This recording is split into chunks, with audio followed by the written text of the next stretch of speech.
Telugu Desam party Visakhapatnam office లో నేను కూర్చున్నప్పుడు అదితి గారు ఒక మ్యాప్ తీసుకుని వచ్చారు, పెద్ద మ్యాప్, ఉత్తరాంధ్ర మ్యాప్ తీసుకుని వచ్చి, లోకేష్ గారు మానస ట్రస్ట్ కి ఇక్కడిక్కడ భూములు ఉన్నాయి, మీరు వరల్డ్ క్లాస్ ఇన్స్టిట్యూషన్స్ తీసుకురండి, వాళ్ళకి మేము ఉచితంగా భూములు ఇచ్చేదానికి సిద్ధంగా ఉన్నాం అని చెప్పిన గొప్ప వ్యక్తి అదితి గజపతి రాజు గారు.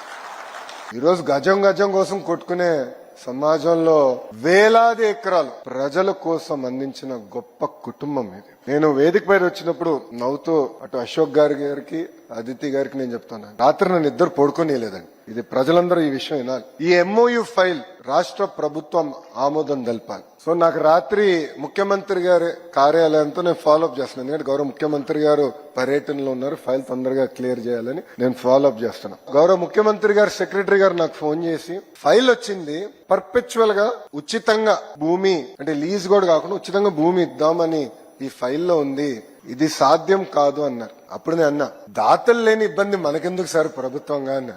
లేదు, ఒకసారి మీరు మళ్ళీ మాట్లాడండి, ఏదో టోకెన్ అమౌంట్ ₹1 పెట్టాల్సి వస్తుందేమో అన్నారు. ప్రయత్నిస్తాను సార్ అన్నారు. అశోక్ గారికి ఫోన్ చేసేంత సాహసం నేను చేయాల. అదితి గారికి ఫోన్ చేశా, సస్యమేర ₹1 కూడా ఒప్పుకోలేదు, వాళ్ళు ₹1 కూడా ఒప్పుకోలేదండి. అంటే ఆ పట్టుదల, కమిట్మెంట్ సమాజం పట్ల ఎంత ఉందో దయచేసి ప్రజలందరూ గమనించాల్సిన అవసరం.